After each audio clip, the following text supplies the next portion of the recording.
En fin 2023, donc début 2024, nous avons eu cette même coutume. On a réalisé une vidéo pour faire le bilan de l'année 2023 pour entrer dans l'année 2024. Il y a eu beaucoup de réussites pour certains, des manquements pour d'autres, des doutes, des échecs. 2025 est en train de s'annoncer et donc c'est l'heure du bilan. Le bilan de l'année 2024. 2024 qui a été une année longue, laborieuse, une année où nous avons rencontré énormément de choses. Une année qui a été souriante pour certains et moins pour d'autres. Une année où nous avions fait des promesses avec des personnes avec qui nous avons décidé de collaborer, mais durant l'année, ils nous ont lâchés. Ces derniers ont malheureusement perdu la vie. Beaucoup de personnes ont eu beaucoup de difficultés, beaucoup de mal à se relever de ce genre de situation. Nous sommes les victorieux, je dirais entre guillemets, et je pense que nous pourrons rentrer dans l'année 2025 en pleine santé, je l'espère. C'est l'heure du bilan, le bilan que nous avons communément l'habitude de faire. Alors, je pense qu'il était très important pour moi de réaliser cette vidéo-là, de faire le point avec vous aussi et surtout, comme vous avez l'habitude de constater avec mes vidéos, de laisser quelques petits messages, peut-être quelques pratiques que nous allons pouvoir adopter en 2025. 2024 a été cette année-là où nous avons fait des promesses à certains, mais moins à nous-mêmes. Je pense que le plus important pour 2025, ce serait de pouvoir nous faire des promesses à nous-mêmes. L'une des premières choses que je conseillerais en 2025, c'est de l'investissement. Et l'investissement, ce n'est pas n'importe lequel. C'est de l'investissement sur la personne même. Vous savez, beaucoup pensent à l'investissement sans penser à eux-mêmes. Le meilleur investissement que nous puissions faire ou le meilleur cadeau que nous puissions nous faire, c'est d'investir sur nous-mêmes. Et quand je parle d'investir sur nous-mêmes, c'est de se former à minima à une ou deux choses qui pourront nous servir, soit courant de l'année ou dans un futur lointain. Malheureusement, beaucoup de personnes ne font pas ce type d'investissement. Alors, il faut que vous puissiez mettre ça dans vos agendas. Il me faut absolument faire une formation, un investissement sur moi durant l'année 2025. La deuxième chose que je pourrais conseiller, en tout cas, courant de cette année 2025, c'est de se débarrasser des amitiés futiles. Vous savez, il y a des amitiés qui, malheureusement, nous donnent du mal de crâne parce que ça ne nous apporte absolument rien, ça ne crée que des problèmes et surtout, ça nous ralentit. Vous ne pouvez pas courir à pleine vitesse avec des bagages sur le dos. C'est impossible. Parfois, dans la vie, il faut pouvoir se débarrasser de certaines charges que nous portons sur notre dos pour avancer à vive allure. Et donc, certaines amitiés, certaines relations, certains couples aussi, il faut le dire, sont dans ce genre de situation. Alors, si les choses ne vont pas amicalement ou relationnellement, laissez-vous.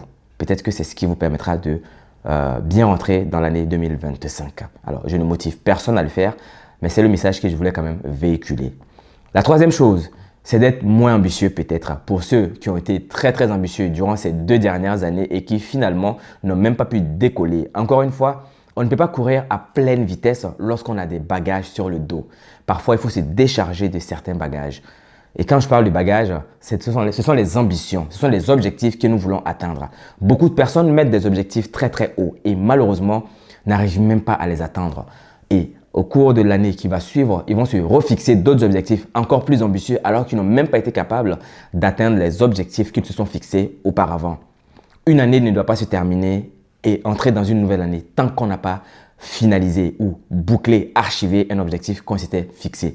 Et si l'objectif n'a pas été bouclé, il faut que ça soit le premier objectif de l'année qui va suivre. Alors, il faut que l'année 2025 soit l'année d'accomplissement, l'année de la réalisation de tous nos objectifs que nous avons fixés qui malheureusement n'ont pas été atteints.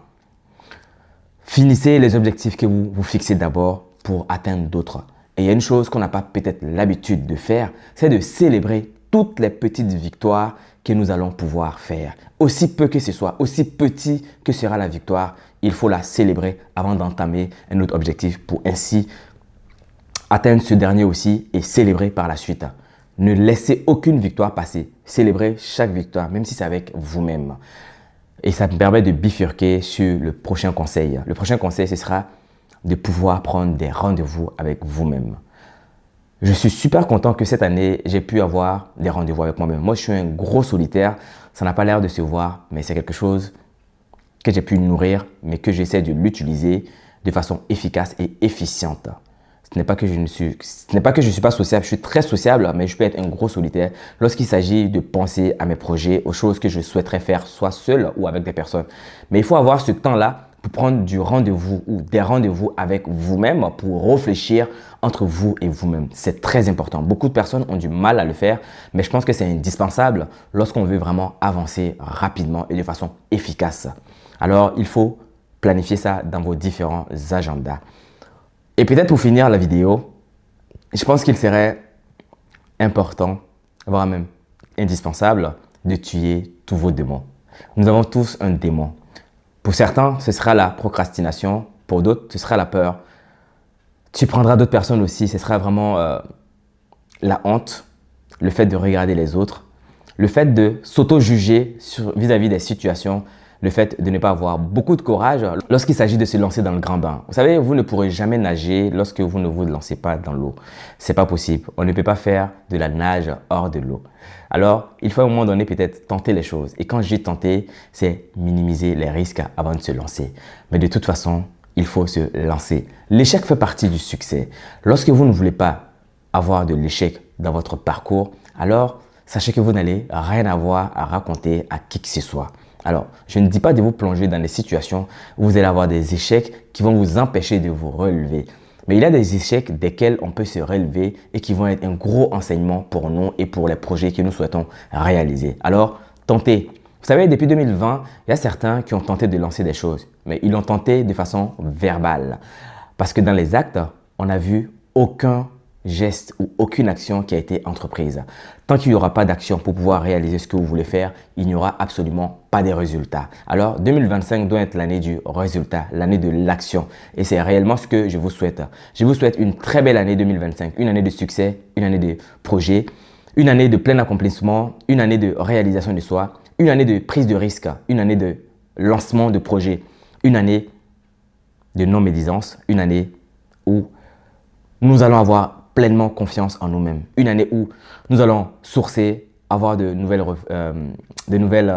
relations, de nouveaux amis, de nouveaux associés surtout, de nouvelles personnes et de nouvelles dynamiques. Et pour finir, une année de formation, car je pense que la formation doit être le mot d'ordre en 2025. La formation n'est pas forcément payante. Certaines formations sont gratuites. Il faut que vous puissiez élever un petit peu le niveau en 2025 par rapport à 2024. Je vous souhaite une bonne heureuse année, une année de santé et on se retrouve en 2025 avec de prochaines vidéos. Et pour finir cette année, je vais te demander une dernière chose.